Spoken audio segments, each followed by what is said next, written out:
지난 금요일 윤석열 대통령에 대한 탄핵 판결이 있었습니다. 그리고 이제 조기 대선에 관한 논의들이 시작되고 있습니다. 하지만 여러분, 헌법재판소의 탄핵 판결 정말 이대로 괜찮은 것입니까? 묻고 싶습니다. 정말로 괜찮은 것입니까? 오늘 우리는 헌법재판소의 탄핵 판결을 규탄하고 또 이를 역사의 기록으로 남기고자 기자회견을 진행합니다. 그리고 대한민국의 법치주의가 사망한 것에 대해 전 국민들께 위로의 말씀을 전해드립니다. 법치주의가 무너지면 그 피해는 결국 좌우를 떠나서 모든 국민들이 지게 됩니다.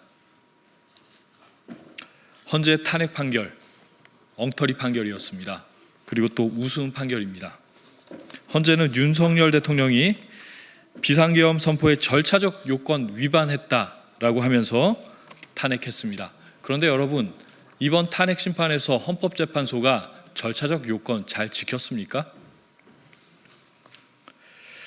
변론기일 지정부터 문제였습니다. 그리고 또 변론시간 제한, 각종 증거 신청 기각, 증거법상 절차 위배 등 이런 많은 문제들에 대해서 많은 헌법학자들과 또 법률가들이 비판을 제기했습니다.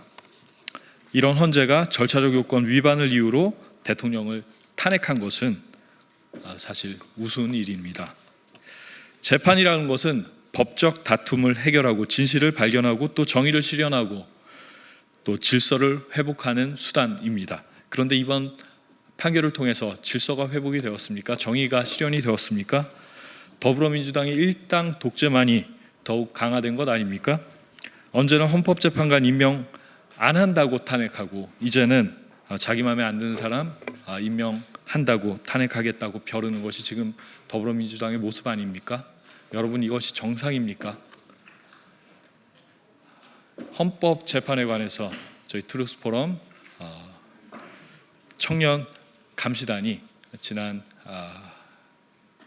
두 번의 기자회견을 진행했습니다. 이번 기자회견을 통해서 탄핵 심판의 문제점 다시 한번 정리하고 목소리를 내려고 합니다. 청년들 발표가 있을 텐데요. 여러분들께서 경청해 주시면 감사하겠습니다. 감사합니다. 1. 과연 무리 없는 재판이었습니까? 지난 5일 문영배 헌법재판소장 권한대행은 탄핵 심판이 무리 없이 끝난 데에는 헌신적인 헌법 연구관들과 열정적인 사무처 직원들의 기여가 있었다라고 말했습니다. 그런데 정말 탄핵 심판이 무리 없이 끝난 것입니까?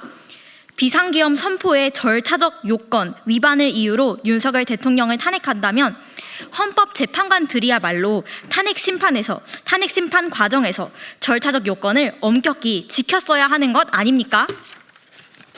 재판관이 헌법상 기본권을 침해하는 낯뜨거운 모습도 있었습니다. 김용현 장관은 1월 23일에 진행된 4차 변론 기일에서 형사재판이 진행 중이어서 사실이 왜곡될 우려가 크기 때문에 증언을 거부하겠다라고 말했습니다. 그런데 이에 대하여 문형배 재판장은 본인이 증언을 거부하겠다고 하면 거부할 수 있지만 그렇게 할 경우에 일반적으로 판사들은 그 증인의 신빙성에 대하여 낮게 평가한다라고 말했습니다. 헌법 제12조 제2항은 모든 국민은 고문을 받지 아니하며 형사상 자기에게 불리한 진술을 강요당하지 아니한다고 규정합니다. 김용현 장관은 이 규정이 보장하는 자기 부재 거부 특권에 의해서 증언을 거부하겠다고 한 것입니다. 그런데 문영배 재판관은 헌법상 보장된 권리 행사에 대해 부정적인 언급을 하였습니다. 판사나 검사가 헌법적 권리를 행사하는 것에 대해 부정적인 코멘트를 하는 것 자체가 위헌이 아닙니까? 이 같은 언급 자체가 헌법상의 권리를 부정하는 것이나 다름이 없습니다. 헌법재판소는 윤석열 대통령에 대한 탄핵 심판 절차를 진행하면서 수많은 헌법과 형사소송법상의 절차적 요건을 지키지 않았습니다. 벼락 같은 변론 기일 지정, 변론 시간 제한, 각종 증거 신청 기각, 증거법상 절차 위배 등에 관하여 많은 헌법학자와 법률가들이 지속적으로 문제를 제기해 왔었습니다. 또한 이번 탄핵 심판에서는 가장 중요한 이슈가 전혀 해결이 되지 않았습니다. 그것은 바로 부정선거에 대한 검증입니다. 이번 계엄령이 선포된 주된 이유는 사법부에 의해서는 더 이상 부정선거에 대한 검증이 불가능했기 때문입니다. 그러나 헌재는 부정선거 검증에 관한 증거 신청을 철저히 기각했습니다. 국민들은 이에 대해서 의아해하고 있습니다. 헌재의 8대0 전원 일치 결정에도 불구하고 이번 결정은 부정선거 의혹 해소에 아무런 도움이 되지 않았고 오히려 의혹만을 더욱 키우게 되었습니다. 이에 더하여서 국회가 헌정 질서를 문란하게 하는 전례 없는 탄핵 남발과 예산 폭거 등의 행위를 하고도 적반하장으로 이를 막으려는 대통령을 탄핵 소추한 행위에 대해서는 제대로 된 평가조차 이루어지지 않았습니다. 이는 불법 행위를 행하는 자가 이 불법 행위를 막는 자를 법률로 처벌해 달라고 요구한 것이었는데도 말입니다. 심지어 이제는 부정선거 의혹을 주장하는 사람을 처벌하는 법률안까지 만들어 선거에 대한 국민의 검증권을 전면적으로 차단하려는 시도까지 벌이고 있습니다. 나아가서 8대0이라는 결론은 더욱 문제가 많습니다. 사소한 분쟁에도 서로 다른 의견이 있고 이를 재판하는 기관은 다수 의견, 소수 의견, 보충 의견으로 다양한 견해를 제시하는 것이 보통입니다. 중대한 사안일수록 주장의 대립은 더욱 극명하게 두드러지는 것이 일반적입니다. 그러나 이번 탄핵 심판 결정은 미개한 인민재판 수준의 전원 일치 판결을 내렸습니다. 국론 분열을 막는다는 미명입니까? 아니면 장막 뒤에 숨는 비겁함입니까? 헌법재판소가 정말 정의를 세우는 곳이 맞습니까? 아니면 정치하는 곳입니까? 이번 탄핵 판결은 무리 없는 결정이 아니라 무리로 가득한 결정입니다. 그리고 헌재가 다수당의 횡포에 휘둘리는 국회의 하수인이라는 사실을, 존재 가치가 없는 기관이라는 사실을 많은 국민들과 국제사회에 선포한 판결입니다. 헌법재판소에는 정치만 있고 법치는 없었습니다. 이번 대통령 탄핵 심판은 법치주의의 사망을 선포한 판결입니다. 헌법재판소는 공정한 재판을 받을 권리를 철저히 침해했습니다. 헌법재판소는 94 헌마 1 사건에서 이렇게 판결했습니다.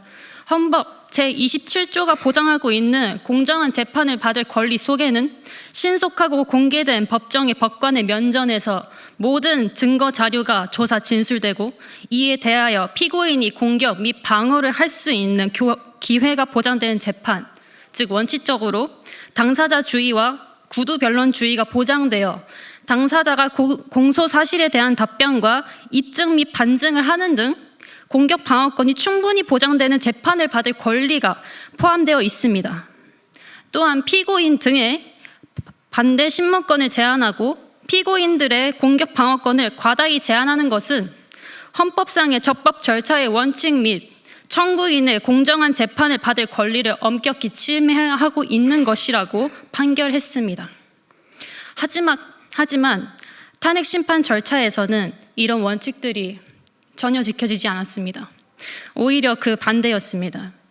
모든 증거 자료가 조사 진술되기는커녕 특히 부정선거와 관련된 자료들은 모조리 기각되었습니다.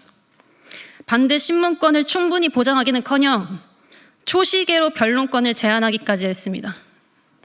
공정한 재판을 받을 권리가 철저히 짓밟힌 것입니다. 3. 변칙적인 형사소송법 준용은 직권남용입니다. 헌재는 윤 대통령과 이진우 전 수도방위사령관, 여인영 전 방첩사령관 등이 헌재 심판장에서 명백히 부인한 검찰 조서와 공소장 내용마저도 증거로 인정했습니다. 이는 검찰이 자의적으로 작성한 조서와 공소장을 그대로 사실로 인정한 것입니다. 윤 대통령 측은 당사자가 동의하지 않은 검찰 조서는 증거 능력이 없다는 2020년 개정 형사소송법을 근거로 들며 반발했으나 헌법재판소는 받아들이지 않았습니다. 명백한 법 규정에도 불구하고 과거의 선례를 운운하면서 증거 능력을 인정해버렸습니다. 이는 헌법재판소가 법치가 아닌 정치의 하수인임을 드러낸 것입니다. 명확한 법 규정을 자의적으로 배제한 재판이고 엄연한 재판관의 직권 남용이옵니다. 4. 헌재는 거대 야당 더불어민주당의 입법 독재의 공범입니다. 헌재는 줄탄핵, 예산핵 삭감 등 야당이 다수 의석을 내세워 윤 대통령 임기 동안 횡포와 전횡을 일삼은 점을 인정했습니다. 헌재는 정부의 주요 정책들은 야당 반대로 시행될 수 없었고 야당은 정부가 반대하는 법률안들을 일방 통과시켰다며 대통령은 야당의 전횡으로 국정이 마비된다고 인식해 이를 어떻게든 타개해야 한다는 책임감을 느꼈을 것이라고 했습니다. 그러면서 국회는 정부와의 관계에서 관용과 자제를 전제로 대화와 타협을 통해 결론을 도출하도록 노력했어야 한다라고 지적했습니다.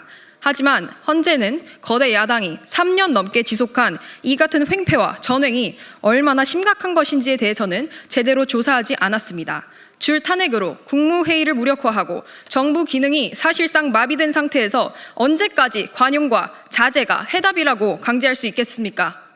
헌재는 이에 관해 아무런 판단이 없습니다. 거대 야당의 입법 독재와 법을 빙자한 횡포와 만행을 정당화한 것입니다.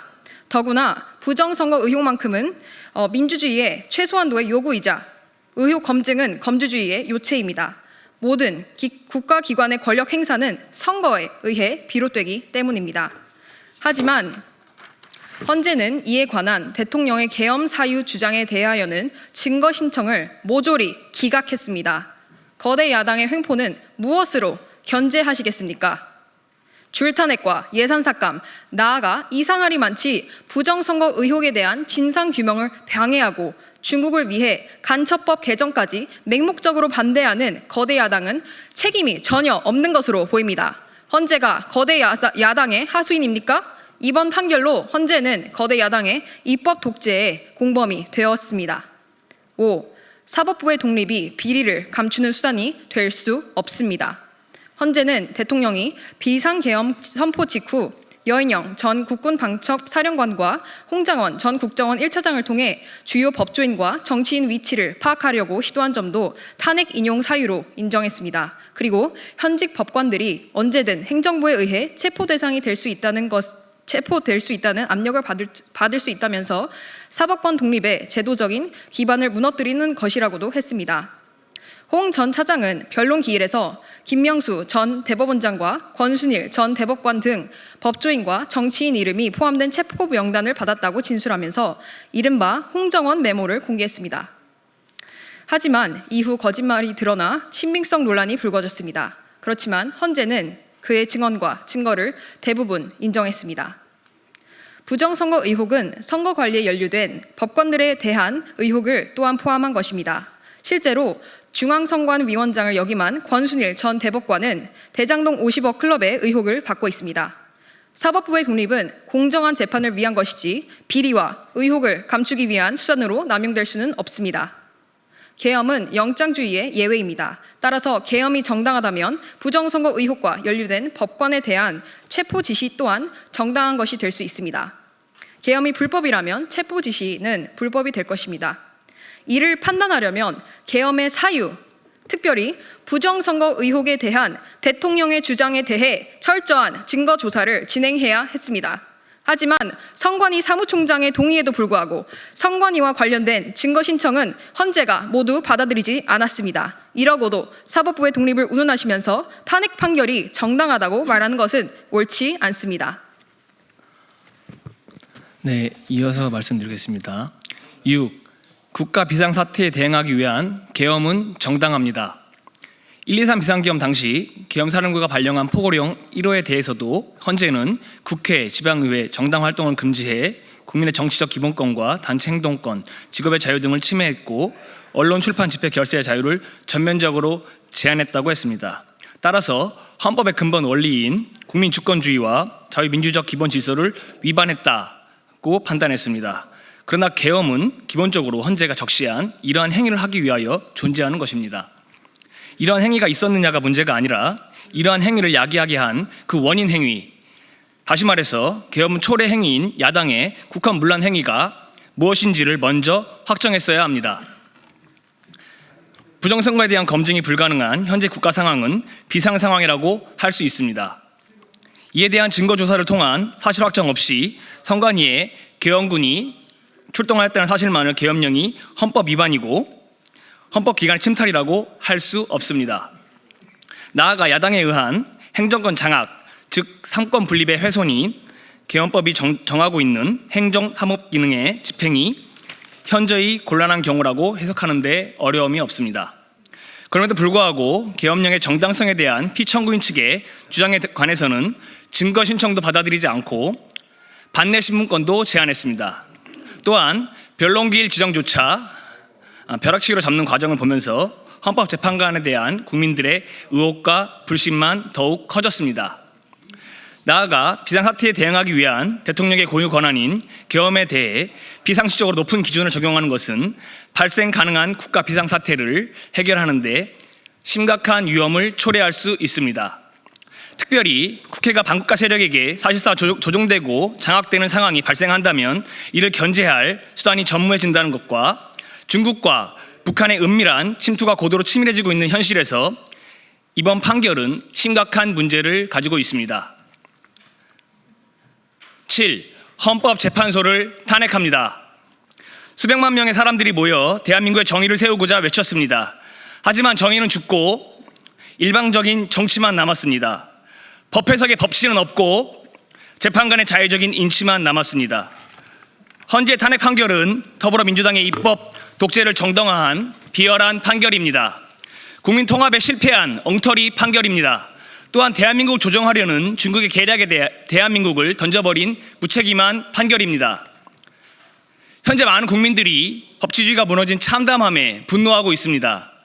헌재가 진정 판결을 통해 국민들을 통합하려 했다면 적어도 계엄의 주된 이유였던 더불어민주당의 탄핵 남발과 국정 마비에 대한 면밀한 검토가 있어야 했습니다. 부정선거 논란에 관해 선거에 대한 불신이 없도록 선관위에 대한 면밀한 조사가 있어야 했습니다. 하지만 헌재는 이를 모두 묵살했습니다.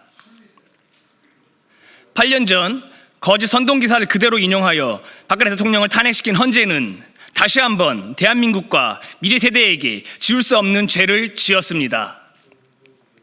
역사의 심판을 받아야 합니다. 이에 우리는 헌법재판소를 역사의 법정에 탄핵합니다. 그리고 이것을 대한민국에 미리 선포합니다.